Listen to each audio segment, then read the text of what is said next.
when you're doing something by yourself, like if I'm trying to solve a problem and I don't know how to do it, then maybe I Google, maybe I use AI or whatever, but I'm still using my brain to solve the problem. Once I solve it, I learn something, Mm. right? Same with human interaction. Maybe some employee making a mistake also reveals that there is a process that needs to be improved, right? So then you can. So I think error and it's part of life, and it's also part of learning. And I think we are entering into this notion of we're gonna have these agents doing all the work for you, but then after you see the work done, have you learned something from that process?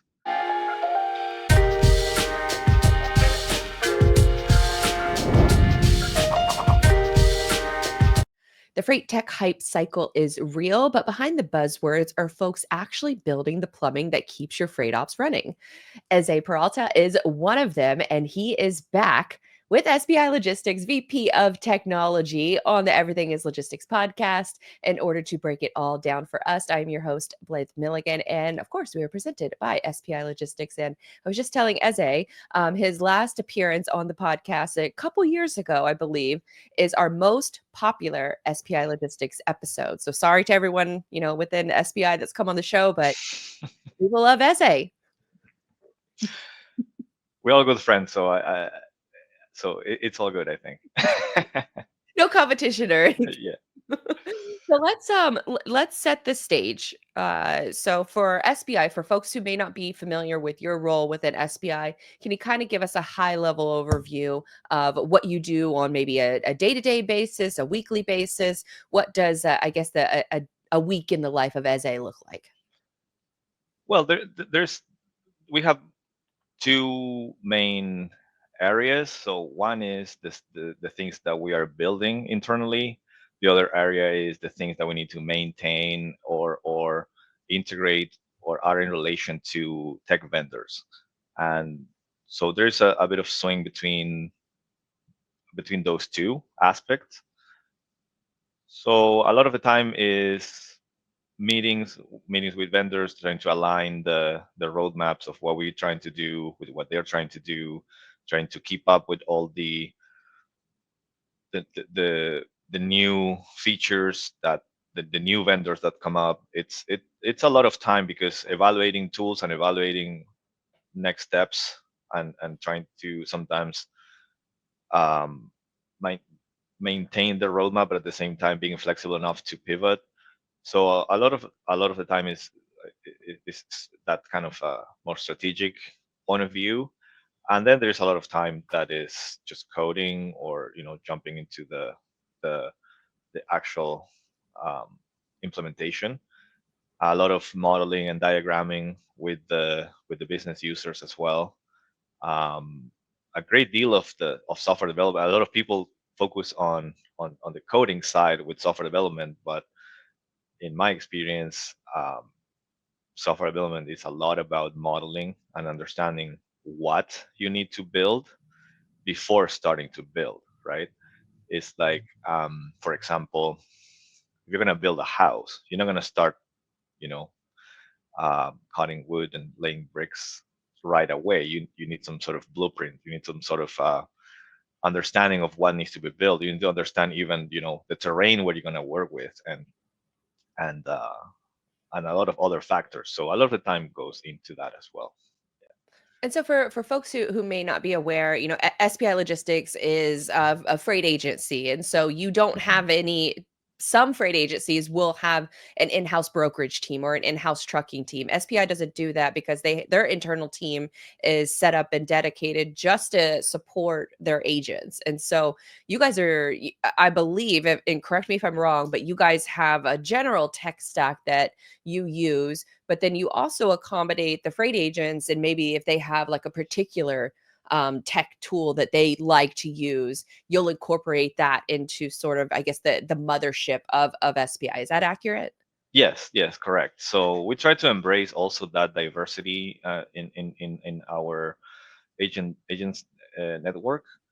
And you're correct. Yes, we spend quite quite quite a bit of effort on understanding those needs, and also offering the tools that we have to enhance the existing operations when agents onboard with us. So because maybe they already have certain workflows that they're already applying, and that's effective for them. So we don't force anybody to, okay, this is the way how you should do it. But we do offer the tech stack we have, but also open to incorporate and integrate other technologies that agents might bring when they onboard. And yeah, trying to augment and enhance their operations.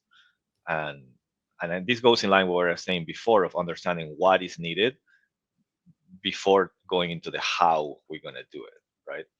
um, Once we know what is needed and what is the most helpful for our agents, then we can decide, okay, how we implement it.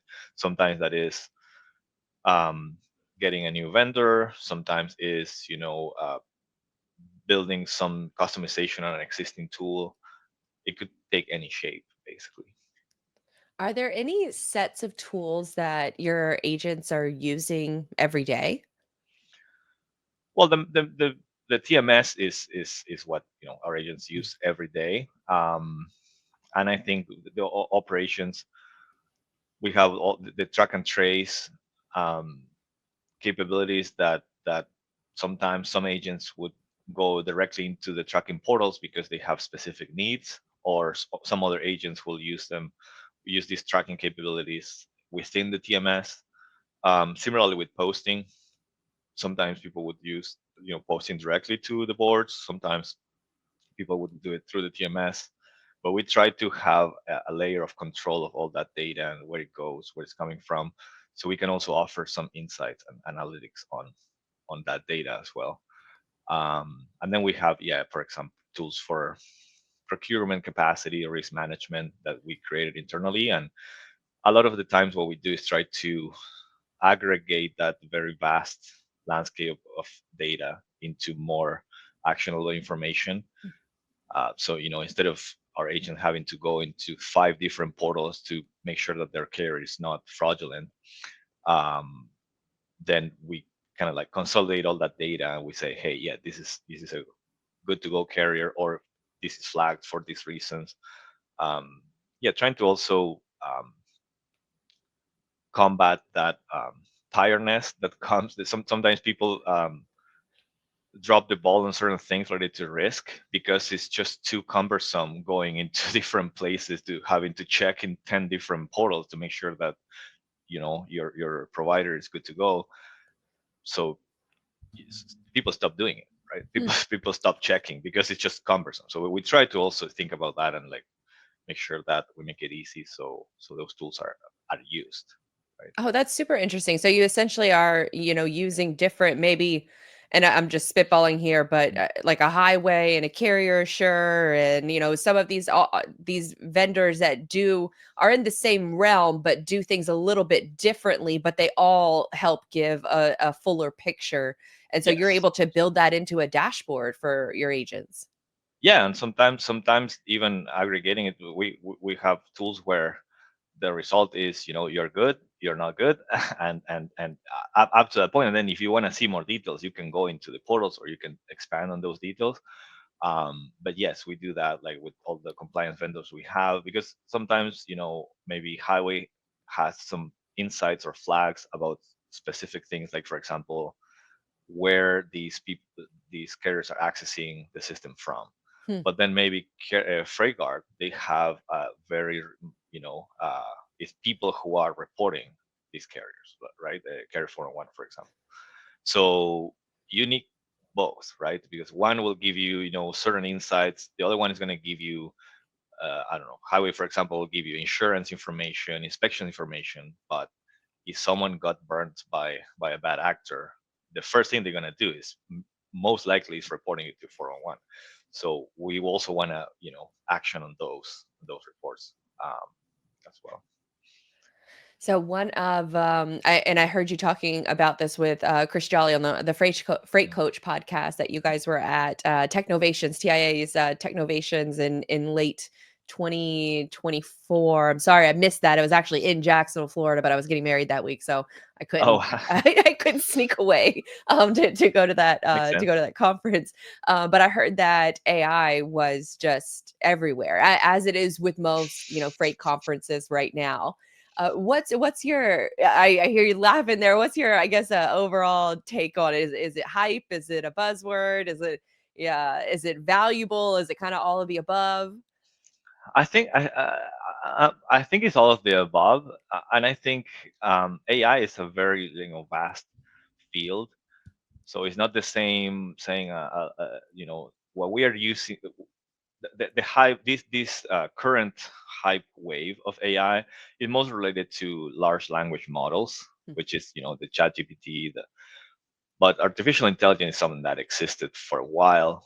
Now the computing has gone, is more available and for companies to use these large language models, and the training techniques have improved. But before we had machine learning or other types of artificial intelligence applied to uh, analytics or different aspects like forecasting and these kind of things. So I do find it very valuable for a lot of use cases. We use it internally a lot in our dev team use it quite a bit. But also we are cautious to not try to chase AI or implementation or any tool like AI or any other tool just because everyone else is doing it, or just because um, it appears to be the solution, magic solution to all these use cases. We we are of the idea that alignment between business and technology is key. Integration and governance of all the integrations is key. Governance of data is key. So those things are what we focus on. And if there is, if AI can help us to achieve that, to achieve the business outcomes that we want to achieve and improve the KPIs we want to achieve, then we evaluate it as we evaluate any other tool, and then we apply it, right?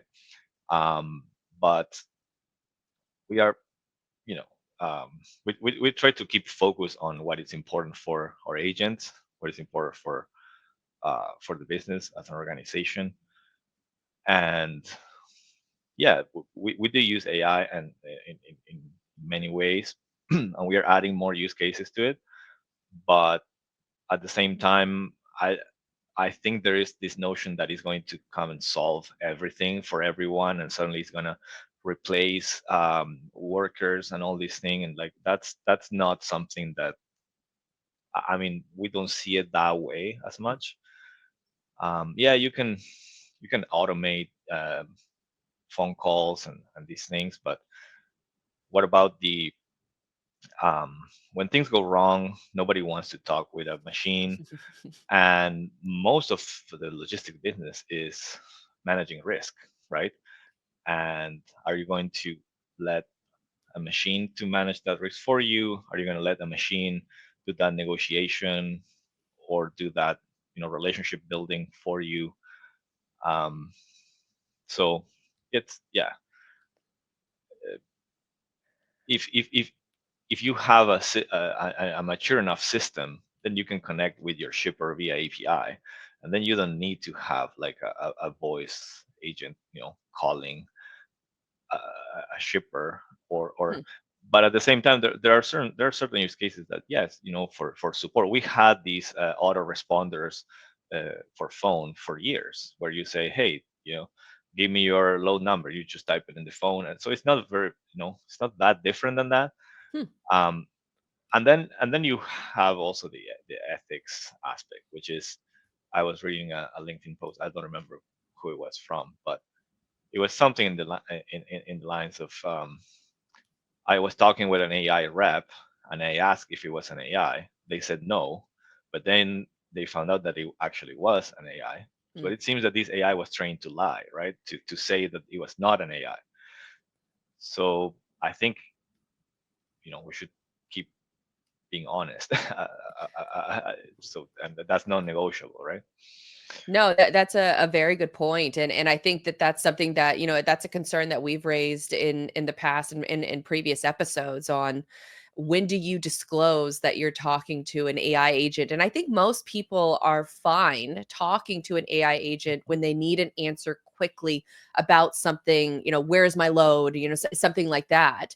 But for, a deeper, maybe customer relationship, there is a level of you should probably disclose that information as quickly as possible, so then that way the person can make that preference on if they want to talk to somebody that's real or talk to a virtual agent. I would be curious to know what other maybe use cases are you seeing, maybe two different use cases. One where, it's machine learning that's actually doing the job and you're using that, but then on the flip side, a large language model. I'm curious about the use cases for each of those that you're seeing.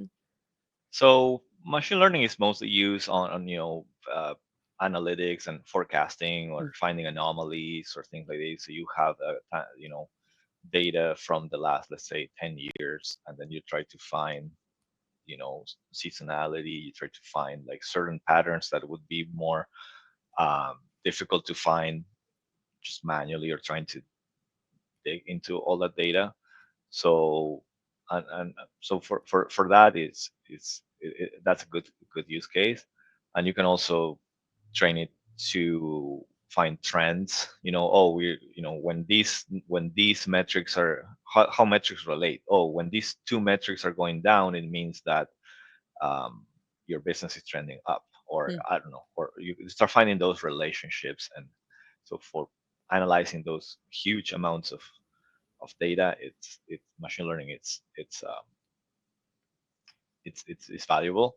For large language models, I think the important part to understand is that no matter what the vendors say, they don't reason, right? Reasoning is a different thing.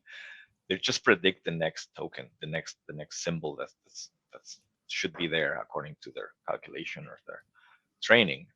So what I find really interesting for as a use case is categorization, and then interpreting natural language text. For example, emails, tagging an email, saying you can plug it into your inbox and say, okay, I have 20 quote requests. So in a day, I have 20 quote requests. I have 10 uh, track and trace requests, or where's my load kind of questions.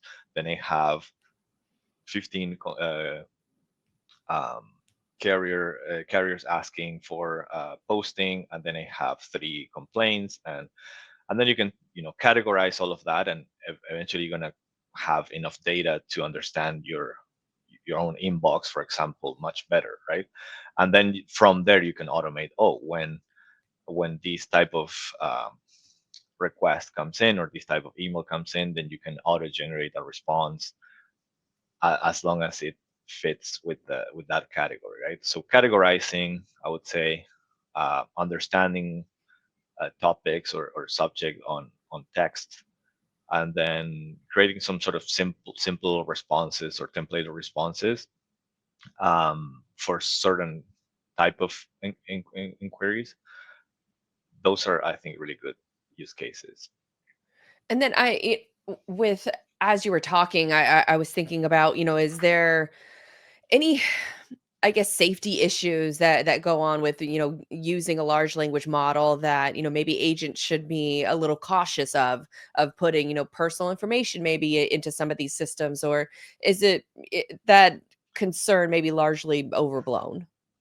No, I think there is it all depends on the architecture that you have behind it, right? So for example, we were talking with our team about cases where you see people doing this that they call now vibe coding, which is like I um, hate that phrase.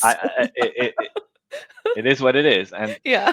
and and then people were able to hack applications built in this way in 30 minutes, just because the the credentials were all pasted over in the code. So you could just go into the repository, a public repository, and see all the credentials for um, for different APIs and things. Because, but yeah, if you know what you're doing, you wouldn't do that, right?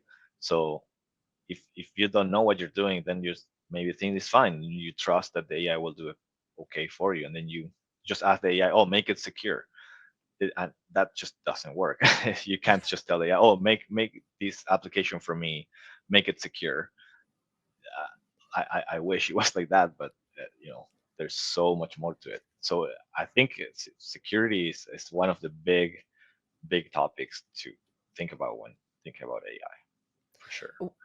What about from the email side of things? Because I personally struggle with sorting through my email on a daily basis, and I can't imagine what a typical freight agent is going through with their email inbox. What kind of tools are you seeing that's helping to categorize those emails? Is it all strictly done through the TMS, or is it a bunch of different tools that can help categorize those emails, maybe auto respond to them, get rid of the junk?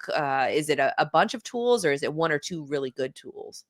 So I mean, there are a lot of tools, and I'm probably missing a lot here, but so the TMS that we use, Ravenova, they are adding now features that natively allow you to use AI and then connect your email to it, and it will create loads for you, and it will create truck postings for you, and also with all the automation that exists already available in Salesforce, you can create these responses back and connect it to all the other existing workflows. So for us, that's a really good one. And Levity, I think, is doing a lot of work on that as well. I personally like the what they have there. Um, and then what I'm seeing also is that even the existing email clients are starting to add all these features internally. Like if you have, for example, Outlook, you could grab, Power Automate, which is their little automation tool, and you could have little workflows that categorize Mm. emails and use the AI within the Microsoft environment. And that should be, at least, if you're already trusting Outlook, then you can keep your existing data already there, and it will not leave that environment, and that might be interesting. Gmail, I think, is also adding all of that, and I think eventually all the TMSs are going to start doing that. I know that other TMS for brokers as well have already that.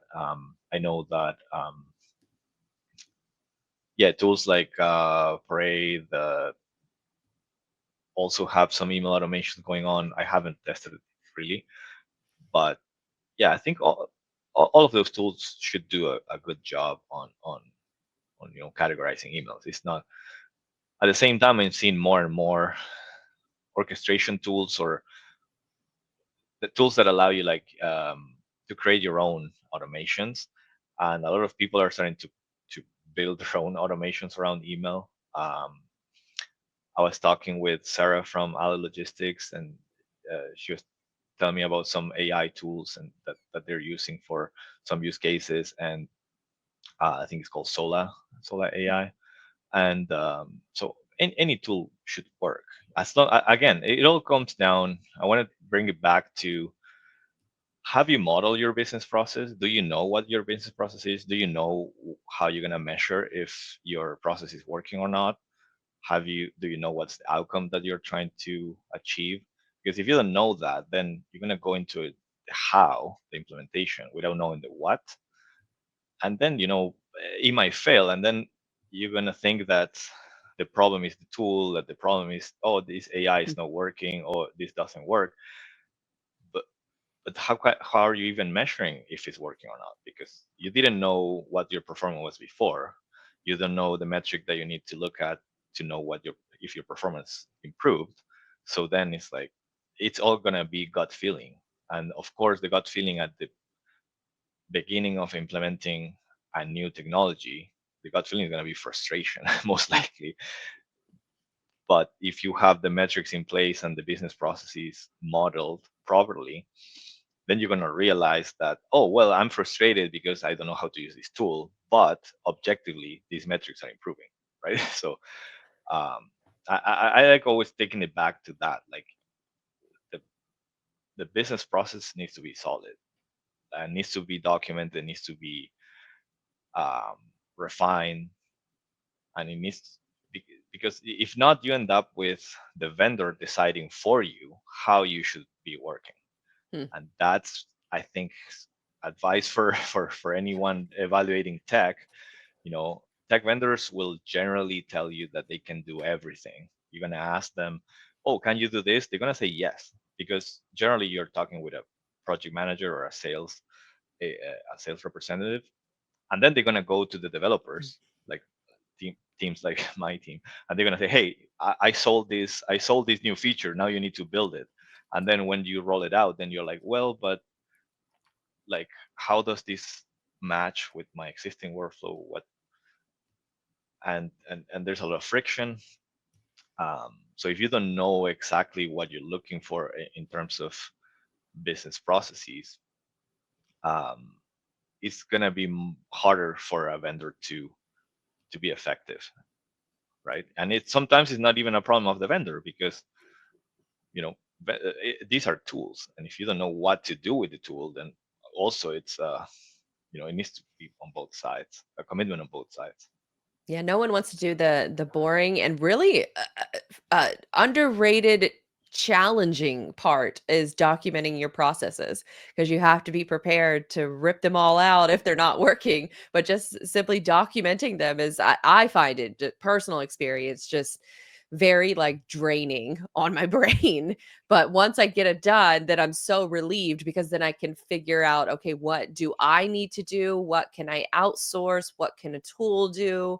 And I'm curious as to how you, how do you approach helping agents document their process? So something that we do is visiting agents, Hmm. because being on site with the people who are executing the tasks and executing the processes, I'm able to understand much better all the nuances, right?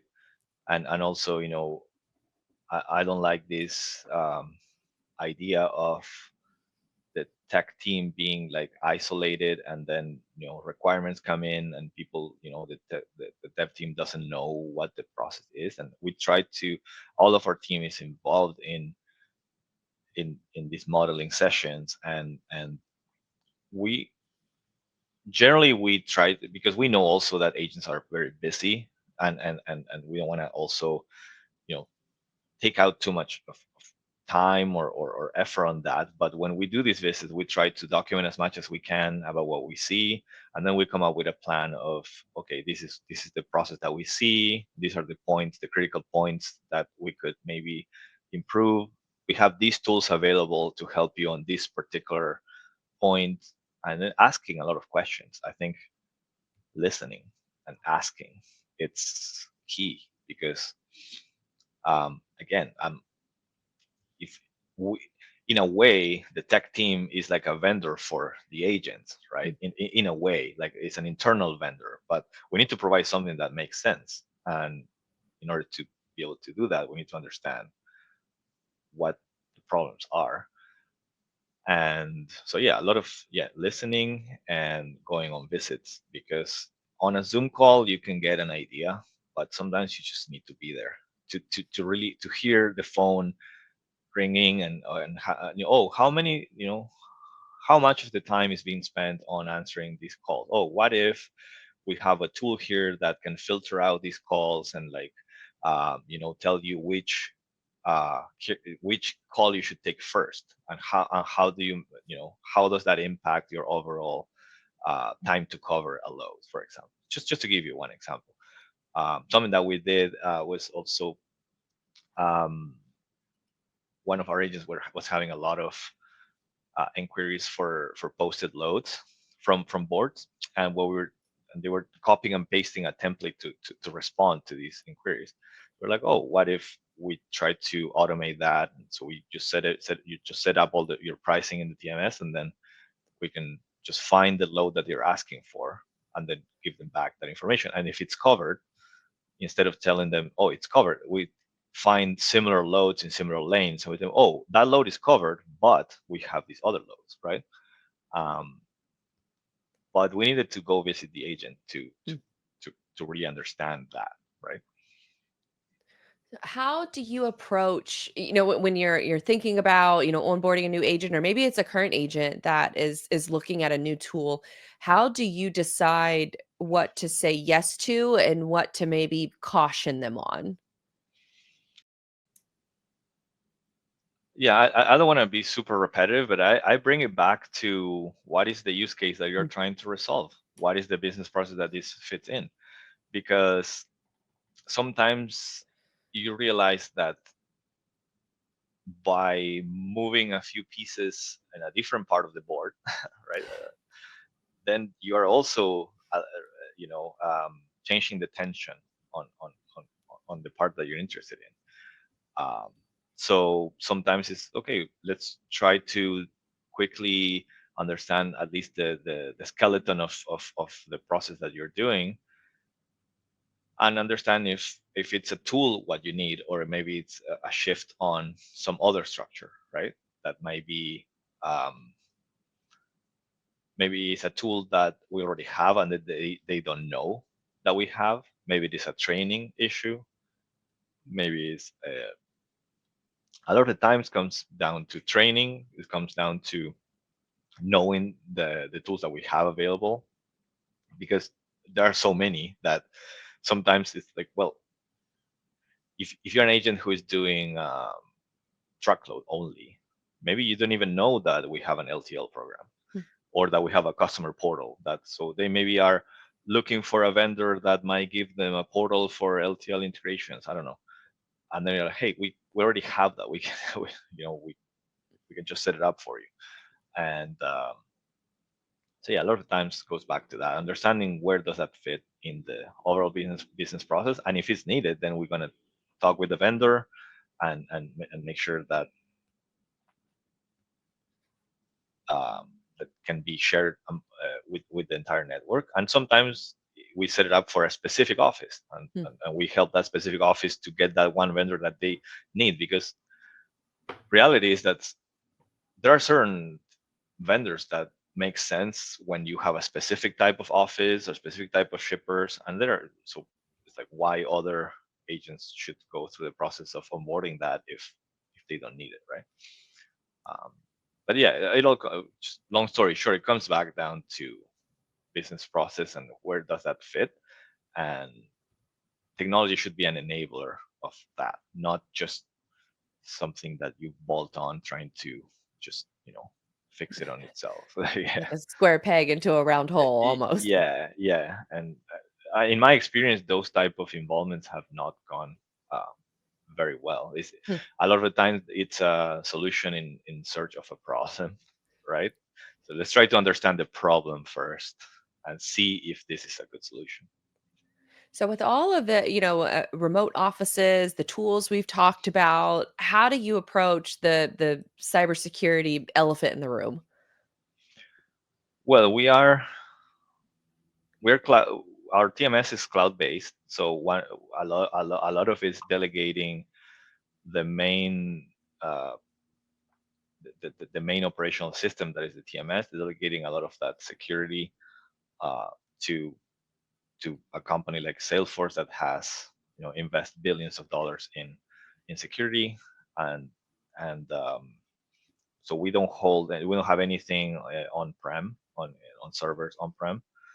Then for the tools that we build internally, we are cloud based, but also use containerized workloads that are kind of like disposable. So if like we use, yeah, so it's not that we have the one big virtual machine with everything in it. We have each capability has its own um, containers, and then we have event driven system that connects everything together.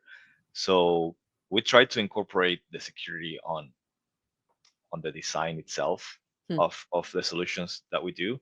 So that's on the aspect of more like infrastructure security, securing access to your database. We don't have one central database where everything is there. I mean, we do that have a data warehouse, but the operational systems, you have each feature will have its own little world, and um, if that data goes away, we could reconstruct it, for Mm. example, right? Um, so we try to incorporate all that security by design. We use for all of infrastructure, for the tech nerds out there, we use infrastructure as code. So in order to deploy infrastructure like databases, virtual machines, and these kind of things, um, we're not just going to a UI or depending on a person doing their job right. Everything is templated and has all the security measures already in those templates. So when we deploy it, for example, our databases don't have access to internet. In order to access a database, you need to go through some other some other steps, and only our containers and virtual machines can access those databases. They are not open, right? Um, yeah, and we try to control our APIs um, in that way as well, where if something doesn't need to go over the internet, it doesn't. It doesn't go. We only expose to the internet the things that like have to be exposed. So you guys are building a fortress over there is essentially what you're saying with Yes, several and moats yeah, to protect the fortress. yeah, and we have in our team we have Valentin. He's very strict on that aspect as well, and he knows quite a bit on that front of infrastructure security, and um, so we try to incorporate all that, from the get-go. It's like we don't deploy something if it doesn't have these characteristics, because it would be irresponsible. And also in our case, we are agent based, so data needs to be siloed. So we cannot expose, customer data from one agent to another agent. So all of that is controlled in the TMS, but also we have our own separate user pool and security settings that make sure that all the tools that we build on top of the TMS and the tools that we build custom also have that characteristic, right? In your experience, or maybe what you've seen at other, you know, agency companies or brokerages, how, I guess, involved is the internal IT team when it comes to like freight fraud? Are you guys, in there, trying to help combat it from a digital perspective, like digital warfare, or is that it's sort of a separate team that, maybe closely works, Mm. with the IT team?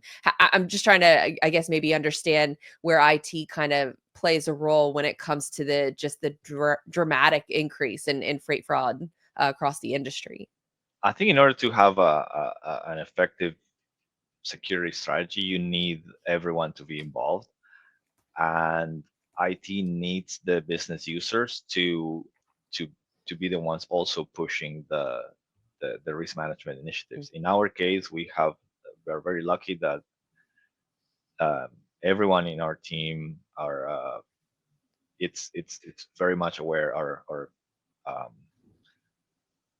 yeah, our VP of operations, VP of finance, VP, director of career procurement, and everyone is very much aware of all of this, and they come up with the initiatives to us. Then we tell them what is possible. Then we discuss in what ways we could be vulnerable. But the IT team is very aligned with the the rest of the business in these initiatives, and we all know and understand, and we try to emphasize that with dev team as well, that what the scenario is, what we are fighting against, and but I think it needs to be, it cannot be just delegated to IT, because the business user know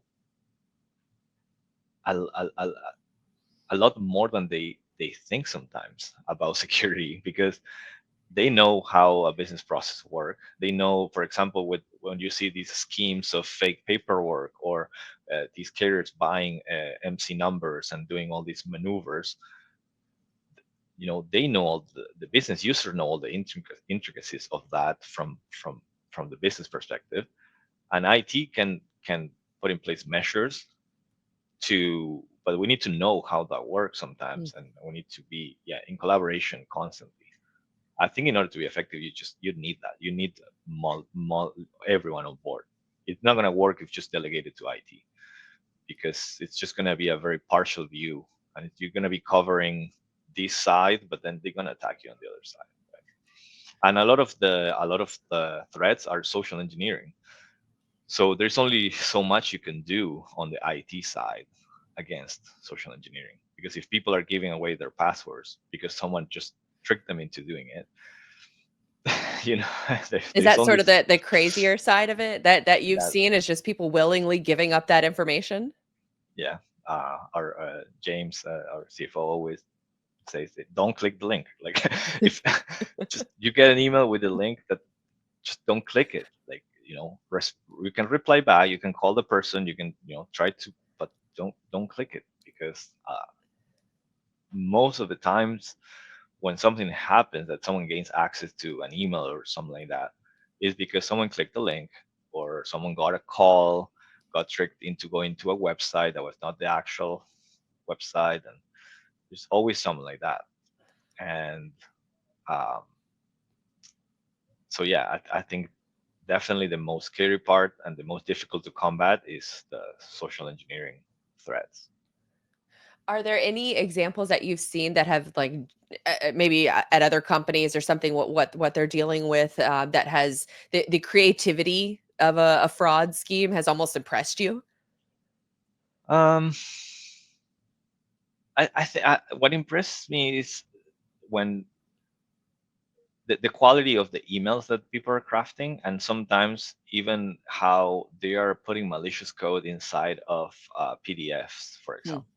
So you're not even clicking a link. You're getting an email from your boss saying, "Hey, can you check this report for me?" And it looks exactly like them, and maybe it is coming actually from their inbox, because they got access to that inbox. And and they say, "Oh, I'm not clicking any link," even if it's a file, right? So you click on the file, and then you're done. Um, so I think, yeah, or when at TIA, the keynote speaker was talking about how with deep fakes you can have someone, some AI, talking to you as if it's your boss, for example, asking you to put money on an account, or things like this. And in this case, the CEO was talking with the CFO on a video call, but it was not the CEO, it was just a deep fake. And they asked them to put money on an account for an acquisition they were going to do, and they did it.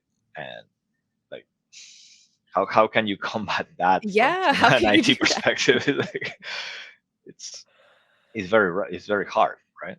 Yeah, I think, on the podcasting side of things, I have warned my family that I'm like, 30 seconds of audio is all it takes to deep fake me. And so Yeah. if you get a call from me, first of all, I don't call them, I text them. So they probably know that something was up.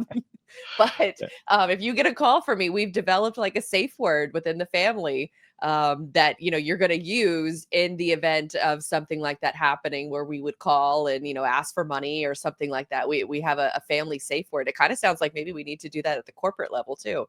Oh, that's multi-factor authentication. Like when people do their multi-factor authentication on their phone, asking you, it's a shared secret that only the people that it's securing that secret know, and then it can be used to to unlock, right?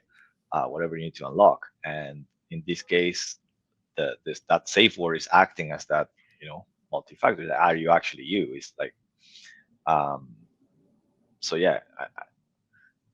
But first things first, if you don't have multi-factor authentication on in your organization by default for absolutely everything, then you should be looking into doing that first, because that's another thing, is that we're talking about all these social engineering schemes and everything, but then people just don't have their multi-factor codes on on on their phones. So you're basically, hackers and the bad actors, they're going to try to find the easiest path for getting, if so. Yeah, just start there. That solves like 90% plus of the phishing attacks. Is there any freight tech that doesn't exist that you wish existed? Wow. I I think maybe all the integration landscape in the freight tech world it's kind of all over the place.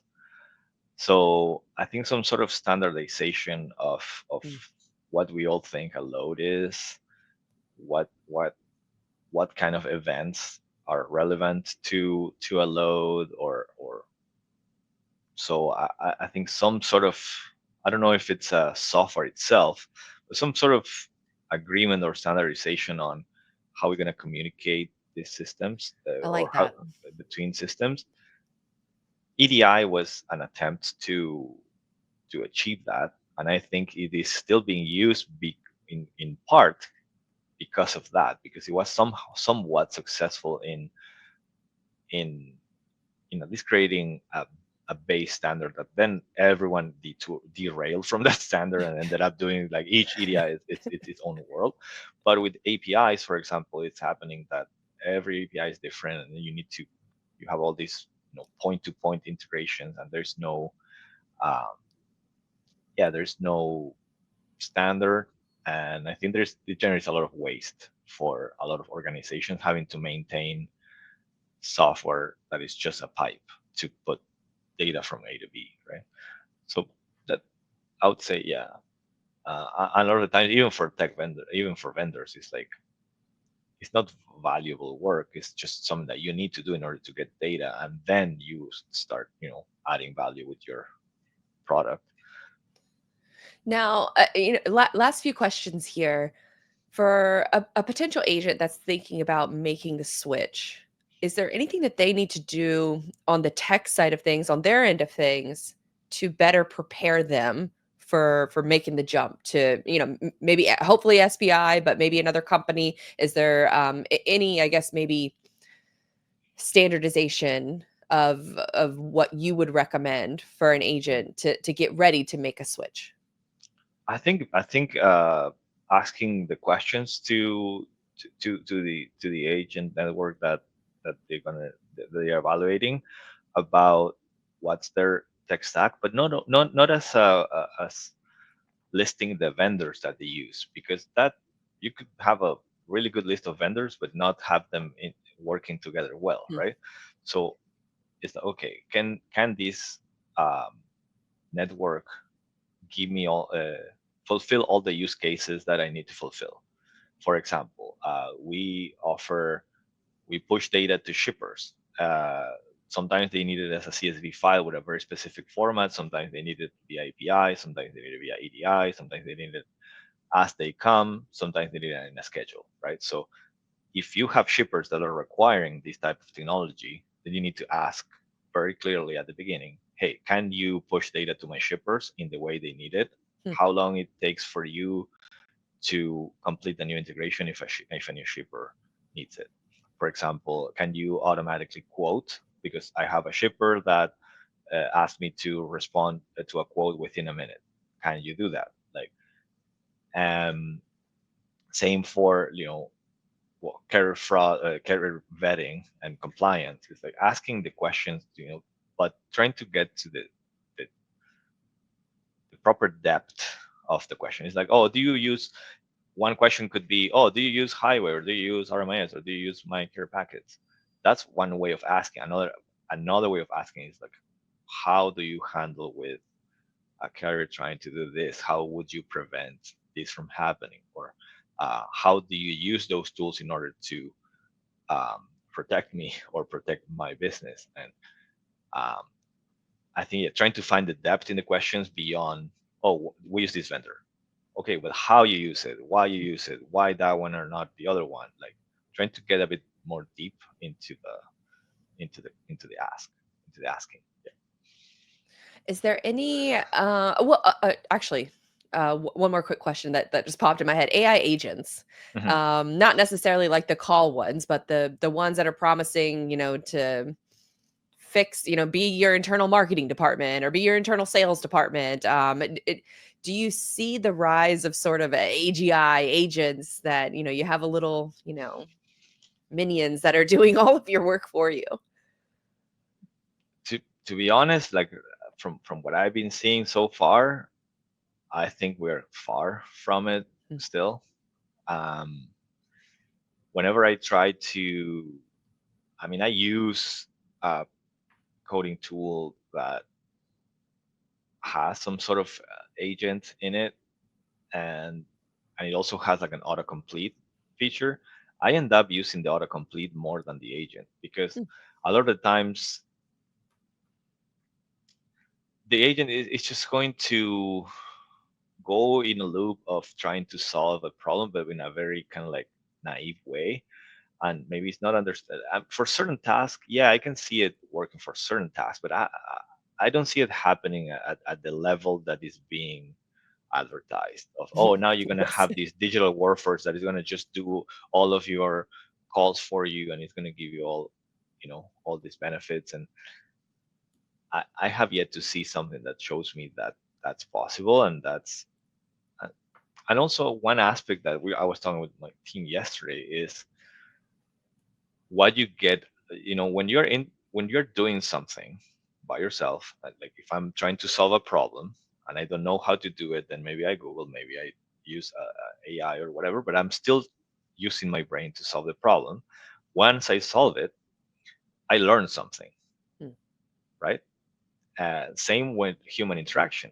Maybe some employee making a mistake also reveals that there is a process that needs to be improved, right?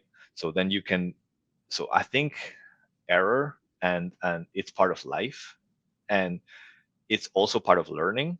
And I think we are entering to this notion of we're gonna have these agents doing all the work for you, but then after you see the work done, have you learned something from that process?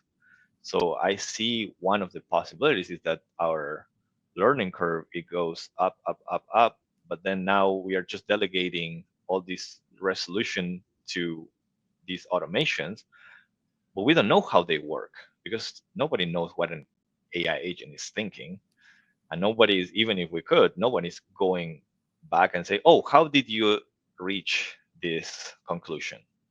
Was it accurate? Was it not? What can I learn from the process of reaching the conclusion?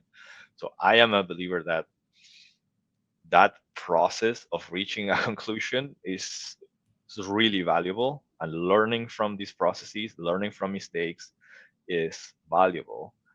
And I think sometimes the promotion of these type of tools forget that part, and they're just too focused on the solution instead of trying to understand how we get to a solution, how the problem works, why the problem even exists. Could we define this problem out of scope so we don't even have to solve it because it doesn't exist anymore? Trying to find more depth. I think it comes down to depth. I think a lot of these tools are being promoted with not enough depth in mind, just very tactically, and we're not thinking about, you know um, maybe you needed to uh, walk the path, make a little mistake that is, as long as it doesn't destroy you, right? You needed to walk the path, make that mistake, learn from it, improve, and keep going.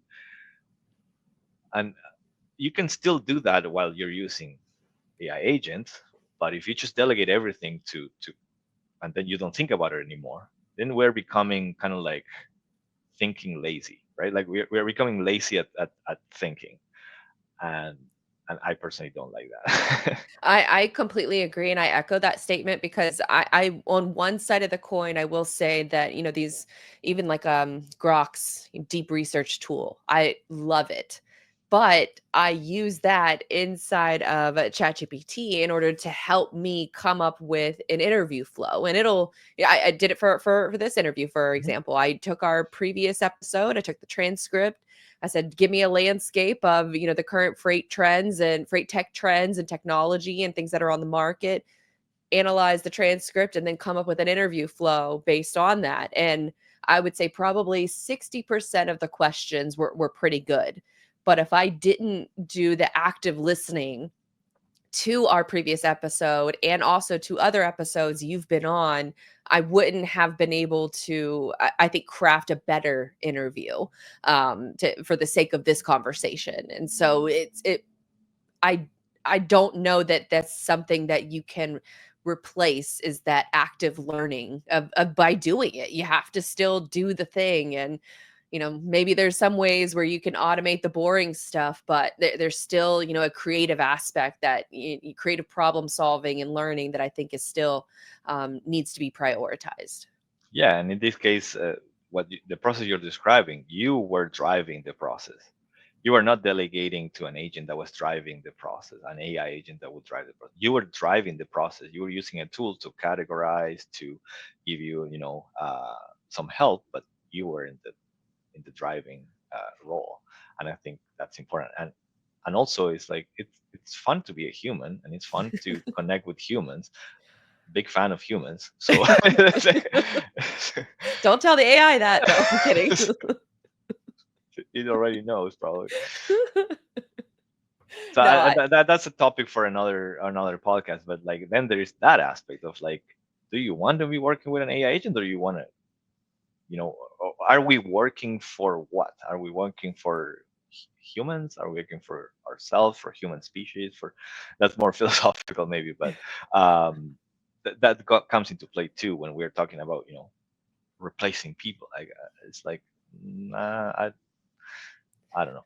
I want to do more of the things that I like doing and less of that. And I think that that's, sort of the common complaint I hear with AI and automation is like it's taking away, or some people feel as if it's taking away from the things that we want to do more of, instead of the things that we don't want to do more of, which is like, I don't know, clean the bathroom, or, fold your clothes. Like nobody wants to do that. But AI is not fixing that yet.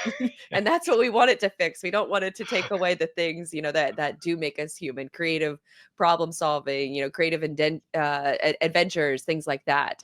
Talking to people, developing relationships with people. I think all of those things are really important. You kind of hit the nail on the head. For the rest of, I guess, say 2025 and beyond, are there any, new tech solutions that you guys are working on, or integrations that you could share with us, or things you're thinking about that you think the audience should know? Yeah, we're working, continue improving on the capacity tools that we have. We know that the market still somehow loose on that sense, but we know being prepared for different market conditions as they show up. So adding more sources of capacity to our capacity hub tool, continue adding on more data into our risk management tools also. We're adding these more features on the AI email, creating loads from emails, and these categorizing uh, email requests. Working also on automation of bidding to the shipper side. So and and also a lot of work on the back office, because we we need to we need to provide best service in back office, because our agents, we work a bit differently than maybe other agent models, where agents just do the operations, they complete the load, and then we take over the entire AR and AP cycle, right? So in order for that to be uh, effective, we need to have a high level of automation, a high level of efficiency on the back office. So a lot of work on 2025 is also going to go into continuing the already highly automated back office. Is going to continue being more automated, and providing our staff with tools to um, yeah, maybe to reduce some of their data entry, and so they can focus on being more analytical on the audit, and these things. So um, so yeah, those are the things we're working on. A lot of work you guys are got ahead of you for this year and Yeah. beyond. But I'm sure, a lot of the agents are extremely thankful for the investments that you guys continue to make into the platform and the program itself. As a where can folks find you, follow more of your work, maybe connect with you at a future conference? Yeah, so my LinkedIn, I am as S. Peralta. You can find me there. My email is eperalta@spi3pl.com. You can email me, and I'll try to reply as soon as I can. Not a And bot. yes, no, I don't use email bots. So if I take time, it's because I'm actually responding. And if you see me at any conference, generally I go to TIA and Capital Ideas and Technovations and um, maybe a few other more. I don't have anything planned as of now for conferences. We have our annual agent conference this week. The rendezvous. Yeah, exactly. It's gonna be fun. But yeah, if you see me at any conference, just yeah, would love to connect. Well, perfect. This was a great discussion. Hopefully people, like this one just as much, hopefully more than the previous episode that we did together, but I'll be sure to add all those links into the show notes just to make it easy for folks. But this is great. Thank you so much for your perspective insight. Thank you very much. Thank you for having me. Absolutely.